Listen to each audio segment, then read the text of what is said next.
భారతదేశంలోనే అతిపెద్ద కుంభమేళాగా చెప్పుకునే ప్రయాగ్రాజ్ కుంభమేళాకు కోట్లాది మంది భక్తులు పోటెత్తుతున్నారు.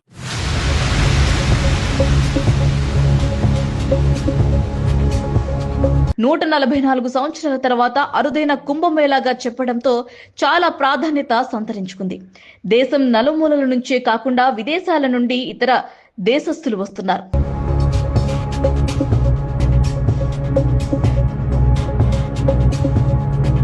కాగా సోమవారం నుండి ప్రారంభమైన ఈ కుంభమేళాకు 1.5 కోట్ల మంది భక్తులు రాగా, రెండో రోజు ఏకంగా 3.5 కోట్ల మంది గంగా, యమున, సరస్వతి నదులు కలిసే ప్రదేశమైన త్రివేణి సంగమంలో పుణ్యస్నానాలు ఆచరించారు.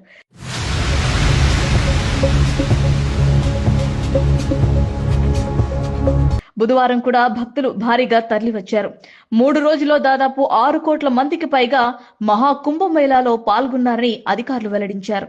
దేశంలోని వివిధ రాష్ట్రాలతో పాటు విదేశీయులు కూడా పవిత్ర త్రివేణి సంగమంలో స్నానాలు చేసేందుకు వస్తుండటంతో ప్రయాగ్రాజ్ జనసందోహంగా మారింది. మొత్తం 40 రోజులకు పైగా సాగే ఈ కుంభమేళాలో దాదాపు 40 కోట్ల నుండి 70 కోట్ల మంది దాకా ప్రపంచం నలుమూలల నుండి భక్తులు వచ్చే అవకాశం ఉంది. ఇక ఈ మహా కుంభమేళాలో భాగంగా ఉత్తరప్రదేశ్ కు చెందిన మిశ్రా అనే వ్యక్తి అలహాబాద్ వచ్చారు. ఇంటి నుంచి వస్తూ చనిపోయిన తన తల్లి ఫోటోను తీసుకువచ్చారు. తల్లి ఫోటోతోనే త్రివేణి సంగమంలో పుణ్యస్నానం చేశారు. మరణించిన తన తల్లి ఫోటోతో గంగా, యమున, సరస్వతి నదుల సంగమమైన త్రివేణి సంగమంలో పుణ్యస్నానం చేయటం వల్ల ఆమెకు మోక్షం లభిస్తుందనే ఇలా చేసినట్లు తెలిపారు. చనిపోయిన తల్లి ఫోటోతో మిశ్రా పుణ్యస్నానం చేయటం నెటిజన్లను విశేషంగా ఆకట్టుకుంటోంది. కొడుకు అంటే ఇలా ఉండాలి, ఇలాంటి కొడుకు అందరికీ ఉండాలి అంటూ నెటిజన్లు కమెంట్స్ చేస్తున్నారు. ప్రస్తుతం మిశ్రా వీడియో సోషల్ మీడియాలో వైరల్ అయింది.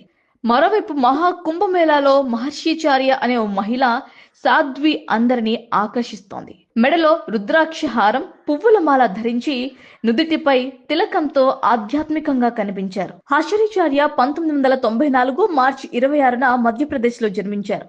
Model, anchor, social media influencer గా పనిచేశారు. అయితే 2 ఏళ్ల కిందట ఇవన్నీ వదిలేసి ఆధ్యాత్మిక మార్గంలో కొత్త జీవితం ప్రారంభించింది. తన వయసు 30 ఏండ్లని 2 ఏళ్లుగా సాధ్విగా జీవిస్తున్నానని తెలిపింది. ఇంకోవైపు అభయ్ సింగ్ అనే అఘోర పూర్వ ముంబై ఐఐటిలో ఏరోస్పేస్ ఇంజనీరింగ్ లో చదివి ఉన్నతమైన జీవితాన్ని అన్ని వదులుకొని ఆధ్యాత్మిక బాట పట్టారు. తనకు చదువు, ఉద్యోగం ఆనందం ఇవ్వలేదని తెలియజేశారు. కొన్నాళ్ల పాటు ఇష్టమైన ఫోటోగ్రఫీ చేశానని, ఇందులో కూడా సంతోషం దక్కలేదని అన్నారు. శివుడు అన్నిటికీ మూలం, మోక్షం, ప్రశాంతత కోసం బాబాగా మారానని తెలిపారు. ఇప్పుడు ఆనందంగా ఉందని మీడియాతో తన భావాలను పంచుకున్నారు.